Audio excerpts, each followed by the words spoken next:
Estamos unidos em nome do Pai, do Filho e do Espírito Santo. Amém. Sábado, 24 de janeiro de 2026. São Francisco de Sales, bispo e doutor da Igreja, memória. Segunda semana do Tempo Comum. Primeira leitura. Início do segundo livro de Samuel 4.11, 12.19.23 e 27. Naqueles dias, Davi regressou da derrota que infligiu aos amalecitas, e esteve 2 dias em Cicélag. No terceiro dia apareceu um homem que vinha do acampamento de Saul, com as vestes rasgadas e a cabeça coberta de pó. Ao chegar perto de Davi, prostrou-se por terra e fez-lhe uma profunda reverência. Davi perguntou-lhe: "De onde vens?" Ele respondeu: "Salvei-me do acampamento de Israel." "Que aconteceu?" perguntou-lhe Davi. "Conta-me tudo." Ele respondeu: "As tropas fugiram da batalha, e muitos do povo caíram mortos. Até Saul e o seu filho Jonatas pereceram." Então Davi tomou suas próprias vestes e rasgou-as, e todos os que estavam com ele fizeram o mesmo. Lamentaram-se e choraram e jejuaram até a tarde por Saul e por seu filho Jonatas, e por causa do povo do Senhor e da casa de Israel, porque haviam tombado pela espada. E Davi disse: "Tua glória, ó Israel, jaz ferida de morte sobre os teus montes. Como tombaram os fortes. Saul e Jonatas, amados e belos, nem vida nem morte os puderam separar, mais velozes que as águias, mais fortes que os leões. Filhas de Israel, chorai sobre Saul. Ele vos vestia de púrpura suntuosa e ornava de ouro os vossos vestidos. Como tombaram os fortes em plena batalha. Jonatas foi morto sobre as tuas alturas. Choro por ti, meu irmão Jonatas. Tu me eras tão querido, tua amizade me era mais cara que o amor das mulheres. Como tombaram os fortes, como pereceram as armas de guerra." Palavra do Senhor. Graças a Deus. Salmo 79. Resplandecei a vossa face, e nós seremos salvos. Ó pastor de Israel, prestai ouvidos. Vós que a José apacentais qual um rebanho. Vós que sobre os querubins vos assentais, apareceis cheio de glória e esplendor ante Efraim e Benjamim e Manassés. Despertai vosso poder, ó nosso Deus, e vinde logo nos trazer a salvação.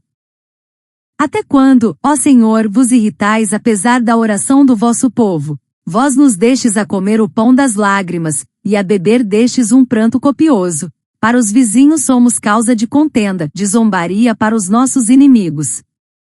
Resplandecei a vossa face, e nós seremos salvos. Evangelho. Aleluia, aleluia, aleluia. Abri-nos, ó Senhor, o coração para ouvirmos a palavra de Jesus.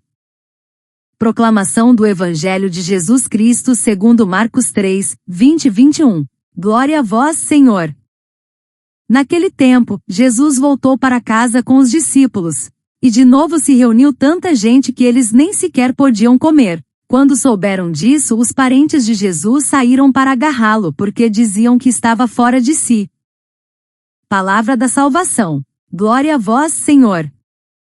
Reflexão. Hoje a palavra nos conduz por um caminho de dor e esperança, de incompreensão e fidelidade. Na primeira leitura, encontramos Davi diante da notícia da morte de Saul e Jonatas. O contexto histórico é dramático. Israel vive um período de instabilidade política, marcado por guerras contra os filisteus e disputas internas. Saul, primeiro rei, havia sido rejeitado por Deus por sua desobediência, mas Davi, mesmo sendo o sucessor escolhido, não se alegra com a queda do rival. Pelo contrário, rasga suas vestes, chora e jejua. Esse gesto revela uma virtude rara, a capacidade de honrar a dignidade do outro, mesmo quando este foi inimigo. Davi lamenta não apenas a perda pessoal de Jonatas, seu amigo fiel, mas também a tragédia nacional. Sua elegia é carregada de poesia e dor, como tombaram os fortes. Aqui aprendemos que a verdadeira grandeza não está em triunfar sobre os outros, mas em amar além das rivalidades. O Salmo 79 é um clamor coletivo: resplandecei a vossa face, e nós seremos salvos. O povo experimenta o abandono, a zombaria dos inimigos, o pão das lágrimas. Essa súplica nos lembra que em tempos de crise a esperança nasce do olhar de Deus. Na cultura bíblica a face simboliza presença e favor divino.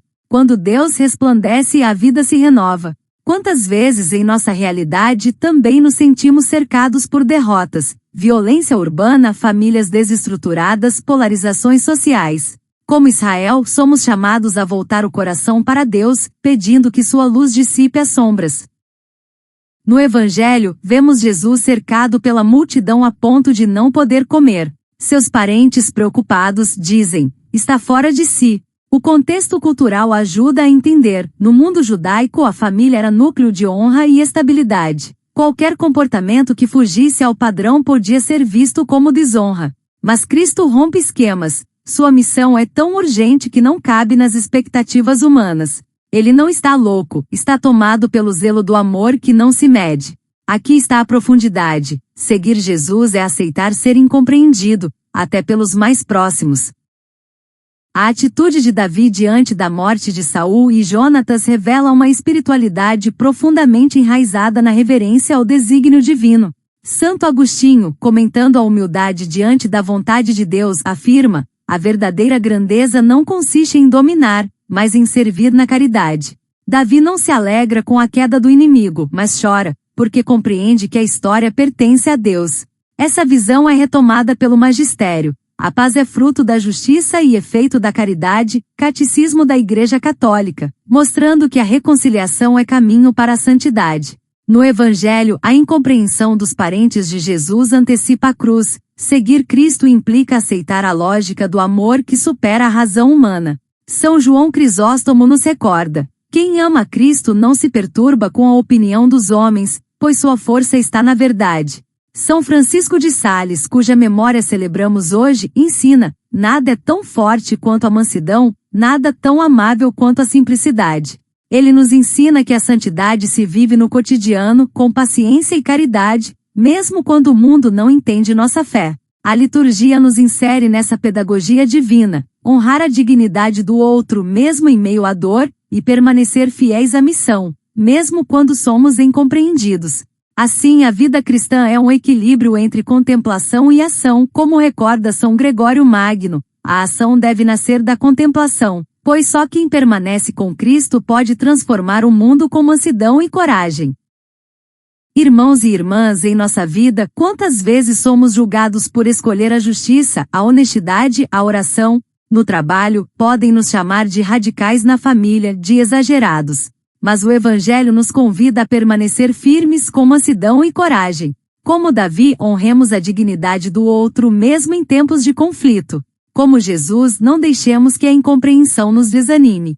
E como São Francisco de Sales, cultivemos a doçura nas palavras e atitudes, pois uma colher de mel atrai mais do que um barril de vinagre.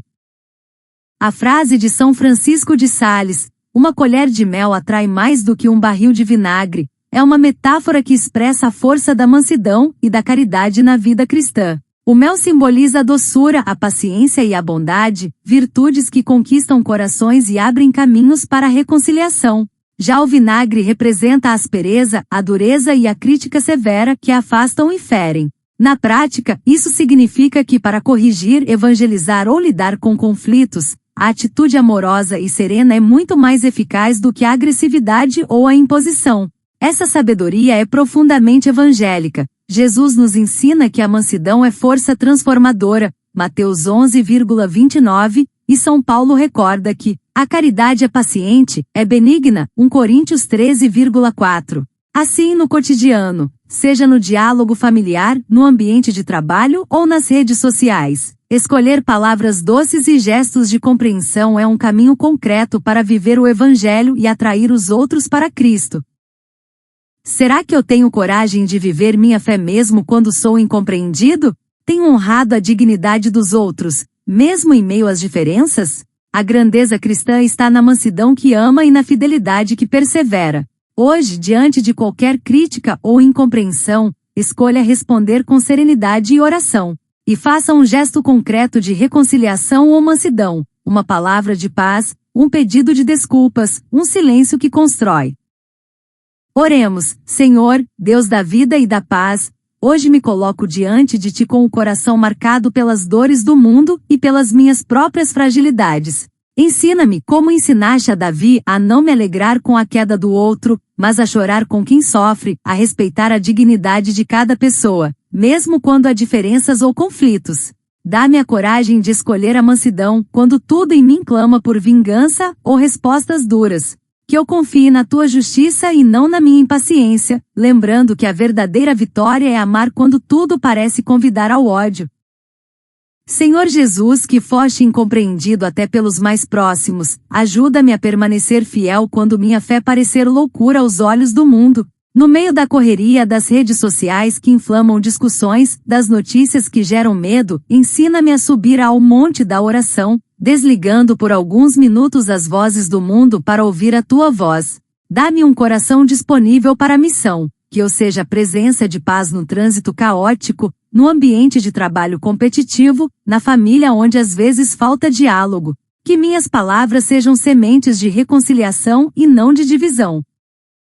Espírito Santo, força que renova, inspira-me gestos concretos. Hoje quero perdoar quem me ofendeu, quero enviar uma mensagem de paz a quem está distante, quero silenciar diante da provocação e responder com oração. Ensina-me a ver no outro um ungido do Senhor mesmo quando suas atitudes me ferem. Que eu seja instrumento de comunhão, lembrando que a minha unção batismal me faz discípulo e missionário. Senhor, que a minha vida seja reflexo da tua misericórdia. Que eu não apenas fale de amor, mas o pratique nas pequenas coisas. Um sorriso para quem está triste, um tempo para ouvir quem precisa, uma ajuda concreta a quem sofre. Hoje quero viver o Evangelho com simplicidade e coragem, porque sei que tu me escolheste para estar contigo e para levar tua paz ao mundo. Ave Maria, cheia de graça, o Senhor é convosco, bendita sois vós entre as mulheres, bendito é o fruto do vosso ventre, Jesus. Santa Maria, Mãe de Deus, rogai por nós, pecadores, agora e na hora da nossa morte. Amém. Louvado seja nosso Senhor Jesus Cristo. Para sempre seja louvado. Continuamos unidos em nome do Pai, do Filho e do Espírito Santo. Amém.